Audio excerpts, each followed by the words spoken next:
they get to the end of it, yes, they've got their maths and English, but it's not even about that anymore. It's about actually they believe in themselves. How do you find what you do when you talk to kind of other people, like friends or family? This is the thing, when I say apprenticeships and work-based learning lead, they're like, what? Sorry? What does that mean? Where did your passion for apprenticeships come from? I find it's, if you're academic and you enjoy studying and you thrive in that exam environment, it's great, but not everybody's like that. You're obviously trying to create those boundaries for yourself. Yeah. And how do you do that?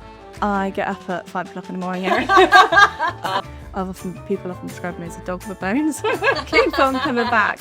Because I believe in something, not because I'm being annoying or, because I genuinely believe what I'm trying to implement will make a difference. Welcome to Invisible Impact. I'm Erin. I'm Sam. And we're joined today by Fran, who is I'm going to get this right, Apprenticeship and Work-Based Learning Team. Mouthful, is it? Yeah, Apprenticeship and Work-based Learning Lead. It is a mouthful. Or known as the wobble team to abbreviation. A wobble, I love it. Yeah, it's a mouthful. So can you tell us a bit more about what the role is, what you do? Yeah, so in the team, we're responsible for Dorset Council's apprenticeship office. So we use apprenticeships to attract and retain new employees or upskill existing employees or reskill if someone's moving careers. But equally, we support apprenticeships within Dorset as well as a whole. So not just the internal impact, the external impact within Dorset. How long have you been leading the team? 3 years now. Yeah. So I have to say, we asked you some questions before you joined us, and you're incredibly modest. So before you were doing that role, I mean, all of that you've essentially achieved in the last 3 years. It didn't exist before, am I right? Yes. Yeah, absolutely. So before the team was created, it was just me I was working in learning and development, and I was kind of looking after apprenticeships as well as doing some core learning and development delivery and stuff as well. So yeah, it's been a journey. Can you talk us through that journey? Where did you first start in the council? Started off as a HR assistant 10 years ago, and I didn't even know what HR was at the time, so I applied for this job. I always had this ambition. So my daughter just started school, and I always said, when she starts school, I'm going to get a proper job. I didn't really know what a proper job was, but I was like, I'm going to have a proper job, and saw this opportunity at the council. Well, I say that, I'd actually applied for 4 jobs in the council beforehand.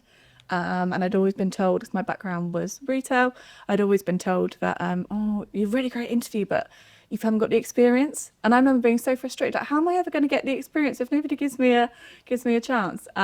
Well, actually, it all worked out really well, because obviously it wasn't meant to be those other jobs. And that's when my kind of career really started. So I started off as a HR assistant, and then I think I was a recruitment officer or something, Erin, I can't remember though. HR advisor, and then came over to learning and development, and then apprenticeship lead. So it's been a busy 10 years, and I've learned so much, learned what I enjoyed, what I didn't, and now I know a lot more about what HR is. Okay, so where did your passion for apprenticeships come from? For me, when I was at school, I'm not that academic, so I thrived in areas where I had really good teachers and subjects I was interested in, but the kind of format and setting for school, I think it's not set up for everybody. It's kind of the best way to describe it. I find it's, if you're academic and you enjoy studying and you thrive in that exam environment, it's great, but not everybody's like that. I don't. It didn't work for me. Not because I was stupid or wasn't, it just wasn't the right environment for me. The only reason I kind of got through the GCSEs that I did manage to get was because I had some really good, engaging teachers that were teachers because they care and they had a passion for helping people. So I always knew that I wanted to do something that made a difference, and recognising that one size doesn't fit all. So when I got the opportunity in my HR days to kind of start working on apprenticeships, I was like, oh, this is great. Because I genuinely believe that apprenticeships are for everybody, that if at any age, for whatever reason, whether you didn't get on well at school or you did get on well at school and you still want to do further learning, and it's about getting hands-on practical experience. It's not necessarily about writing 10,000 word essays and things. Don't get me wrong, some of them have an element of that, but it's about learning the stuff and actually practically applying it in the workplace. Because I don't know about any of you, but when I was at school, I learned loads of stuff, but I've never had to use it in my role or real life. So it's really important to me. That You said that kind of podcast and being on camera is very out of your. Absolutely hate it. I can't bear to look at that camera. And I'll sit here fiddling with my hair because I'm really uncomfortable. So It's very out of your comfort zone. And how do you find that balance when you want to kind of shout from the rooftops about apprenticeships, but at the same time you want to? So luckily I've got an amazing team who are brilliant at that sort of stuff. And also I think it's really important for them to get the recognition of what they do, because they are the ones doing the great work. They are the ones making the real impact. So actually for me, it's really important that it's not about me, it's about them and the difference that they make, and people in the organisation get to, and outside the organisation, because obviously we work with the wider community, but for them to get the visibility and recognition. You can shout out to the team. Yeah, I'm always shouting about them, but they all know how great they are and how I'm so lucky to work with such a great team, because they all care as well, and that's really important to me with the stuff that we do. The funding rules and all the legislation we have to comply with and all of that. That's the easy bit. Actually having people that care and want to make a difference, that's not something that comes naturally to people. Actually having that passion and drive in you to support other people isn't something that everybody has. So all the other stuff they can learn, but every single one of the team has that. So I'm very, very lucky. So yeah, shout out to everyone in the team. There's too many of you now to list everyone's names. They know who they are.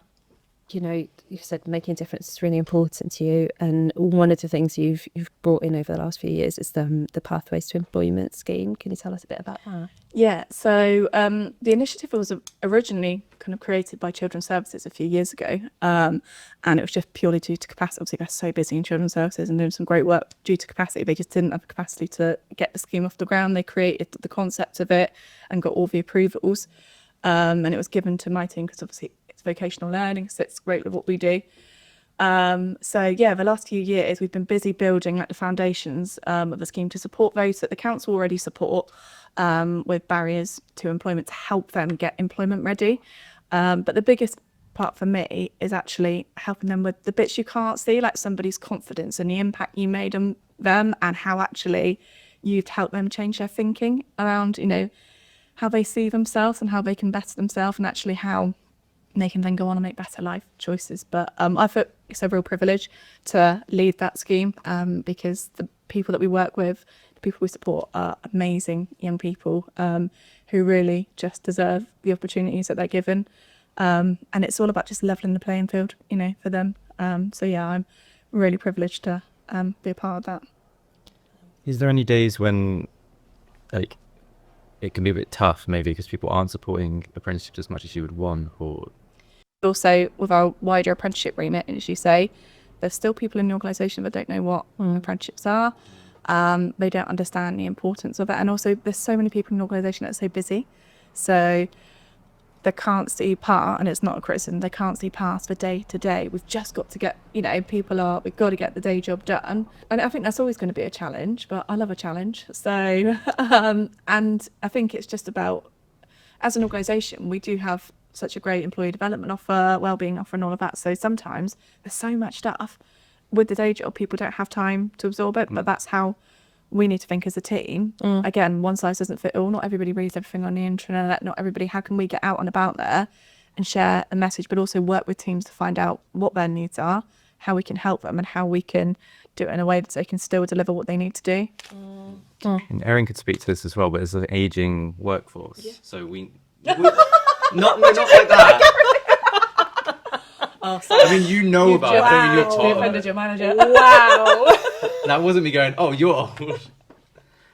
No, the organisation is the average age is I don't know specifically, that's around 50, 60. Yeah. So we need these apprenticeships, and we need. Yeah, and this is the great thing about, and the government changes in apprenticeships have just shifted again. They really want to focus on getting young people into work through apprenticeships, so they have just brought in the foundation level apprenticeships and things as well. So yeah, it's how we can use apprenticeships as a tool to attract young people, but also get the skills that we need now and in the future. So actually really, as part of our workforce planning, really start to think about where are we now as an organisation, where do we need to be, and how can we use apprenticeships and development, our offer in general, to make sure that our employees have the skills they need to be. Yeah. And are there, you talked about kind of, again, the difference you're making. Are there any particular stories that have stuck with you, or that, you know, where that impact has been made, that kind of keeps you going on those? Yeah. So we have a lot of people in the organisation that for whatever reason didn't get their maths and English at school. And we've often had some people that didn't go to school, you know, whatsoever. And they've come to us at the beginning and the thought of doing this is, you know, giving me sleepless nights. I'm really anxious. But actually with working with our training providers and the support, like the team are incredible with this. The confidence, it's just, they get to the end of it. Yes, they've got their maths and English, but it's not even about that anymore. It's about actually they believe in themselves, but actually I can do this. So that's what we do it for. And that's why I always say to a team, manual in our team is a dirty word. I hate manual processes. So we have automated the life of everything, because our time is best spent with people, actually getting out there, talking to people, understanding how we can help and working with them to get to where they need to be, because believing in somebody can make such a difference. And I always say that everybody needs their own cheerleader, and I see our team as, you know, our role is there to facilitate learning and cheerlead people to, you know, help them. What do you think makes someone kind of feel safe to kind of come in the first place and say, oh, I haven't maybe got maths and English, or I want to do an apprenticeship, but I'm not sure, like what causes that initial push? Do you think that's what your team does? Yeah, so I think that's the way, you know, how our comms that goes out and stuff in the organisation, how we promote ourselves, how we share our own stories and the impact of what we've done. But actually not judging people. Like, we're not here to judge. Like, we've all got, you know, life that happens outside of work or before work, before we worked at the council. It's just about being, you know, we're here to help, we want to help. And I think that's one of the reasons that the team have done so well, because people can see that when, you know, people care, that comes across in the way you communicate with people, you know, and the way you build relationships and stuff. So I think that's a huge part of it. It's helping people to kind of grow in definitely confidence. Yeah, and just believe in themselves. I think that's the thing, because we're all our own worst critics, aren't we? Like, I will not watch this back because I will literally feel myself apart. You could listen. And I'll be like, why did I say that? Oh, look at my hair, look how I fat my shoulders. I will. But we are. So we all need somebody to actually be like, right, you've got this, you can do this. And just having someone there to believe in you is so important. And that's half the battle. And, you know, so, yeah. You mentioned to us that your children are a huge motivator for you. Is there anything about sort of, you know, being a parent and that, you know, motivation that influences your work or the way you lead? Yeah, well, they're watching, aren't they? I think that's the thing. Like, the kids are watching you, and I think it's really important to do them proud. I think that's what's really important to me, because I spend a lot of time at work. I mean, I work full time, you know, which means I'm not always there for school pickups, I'm not always there for school drop-offs, you know, not always there for certain things. But actually, my children know I'm making a difference, and they know I'm working hard for them, and then they can see the benefits of working hard. And equally, I talk to them about the impact what I do. You know, my kids probably know more about what I do than my partner does. I think it's important to have, you know, I hope, without sounding really cringe, and that I hope they see me as a role model, because I think that's really important.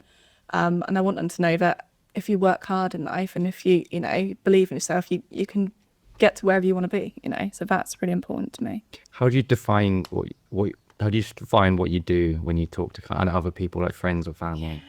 That's a really tricky question, because how do I define what I do? Oh God, I put me on the spot now, Sam. It is a party conversation. Yeah, I do say. How do you say It probably it? looks like just like a bunch of looking at a Teams meeting. Or something. Yeah, because this is the thing, when I say apprenticeships and work-based learning lead, they're like, what? Sorry, what does that mean? Yeah. So it's often I just say, you know, helping people with education and employment, you know, getting people to be the best that they can be, because that's what we do, essentially. It's helping people be the best version of themselves. They do the work, not us. We just give them the tools and help build their, you know, confidence. Give them a little push. Yeah, absolutely. We all need someone like pushing us on the sideline. Yeah, absolutely. Yeah. And has there been anything through your kind of 10 years that you've learned that you kind of keep with you? Because I know you said you've learned a lot of lessons. Is there been one thing that you can think of? Yeah, well, I'm very persistent and determined anyway, but one thing I have learned is where there's a will, there is a way. And I always say this to the team, because I genuinely believe that. Like, if you want something and you believe in something, yeah, when there's a will, you can make it happen. And here I am now with a, you know, some friendship and work with learning team. So I think it's just, if you believe in something, you care enough, the road to get there probably isn't going to be easy. But then nothing in life worth having really is. So true. Yeah. it's just, and not take no for an answer. And I don't mean that in an arrogant or a pushy way, but actually it's, if you believe in something, it's, people often describe me as a dog with a bone. So I keep on coming back because I believe in something, not because I'm being annoying or, because I genuinely believe what I'm trying to implement will make a difference. So is it fighting a lot of battles? Sometimes, yeah, absolutely. Specifically with funding, we work for the council. There is no money in local government, Yes. So yeah, there has been challenges with funding and stuff, but touch wood, to date, we've managed to overcome them. So Do you find that quite draining?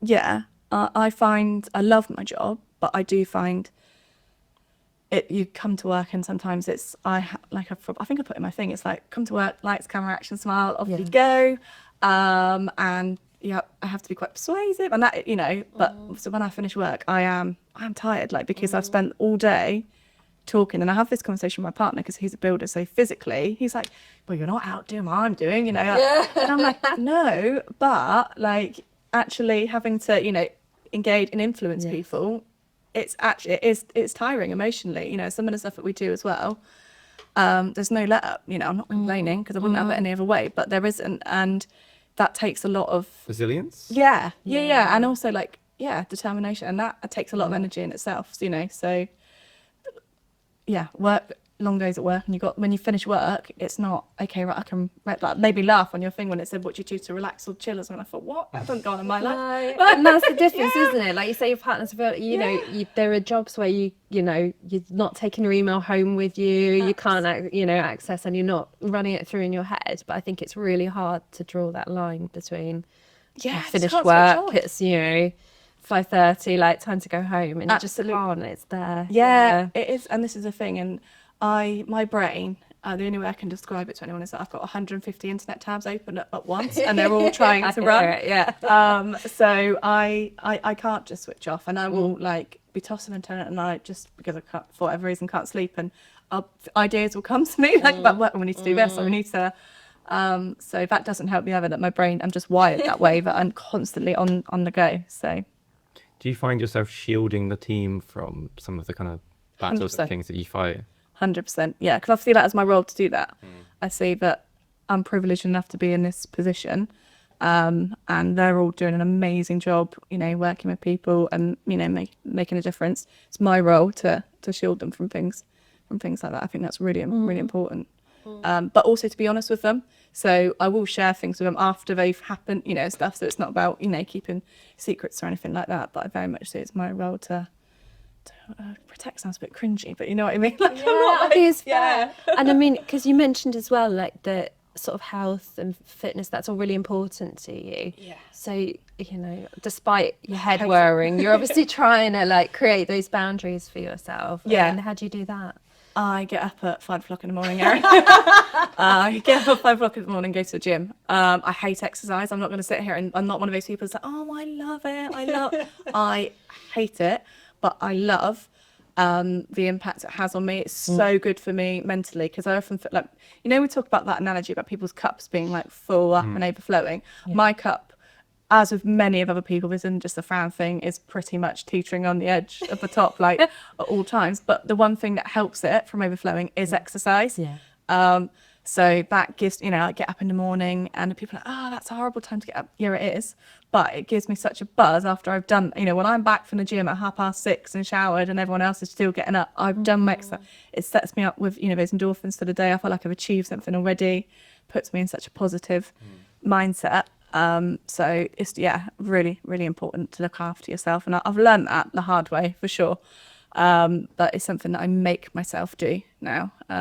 And someone was up this morning, I did not want to get up, but making myself. But again, that's all about, I think, proving to myself that I can do things, even though things are seem hard or whatever. Yeah. It's yeah. And split time with yourself as well. Definitely, yeah, absolutely. So yeah, I would never be a lover of the gym, but I do it. I think there's the difference. There's the people that do it after work, they kind of wind down with exercise, and then there's the people that kind of do it before to wind down.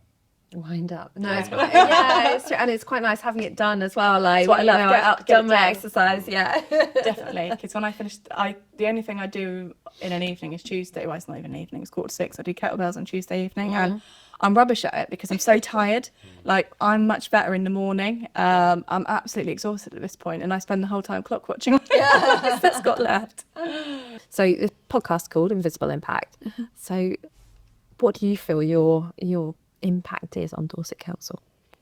I think our impact is, as I was going to repeat myself, but the impact we have on people and helping them believe in themselves and achieve things, you know. So ultimately, they'll go on, do a qualification, you know, which will, for me, the most important bit is boosting their confidence and their self-belief, but ultimately they'll develop skills and knowledge which will help them progress in their career. And obviously us as an organisation, that's a win because we've got really confident, skilled employees, but also the impact we have within Dorset as well. So the work we do with schools, with work experience, I think everyone should take the time out to engage and inspire young people because that's so important. And it can literally take like one interaction. We had our first work experience student last week and I think we learnt more than him. It was so much fun, and actually it just hit him why it's so important, because obviously the youth of today are going to be the future, aren't they? So for me, the little bit that we play a part in as our team, helping young people in Dorset makes a real, real impact. Perfect. Yeah. I don't want to sing Fab, that. thank you, Fran. Also, I'm really sorry, Sam, because my stomach was gurgling. I realised like the microphone's literally just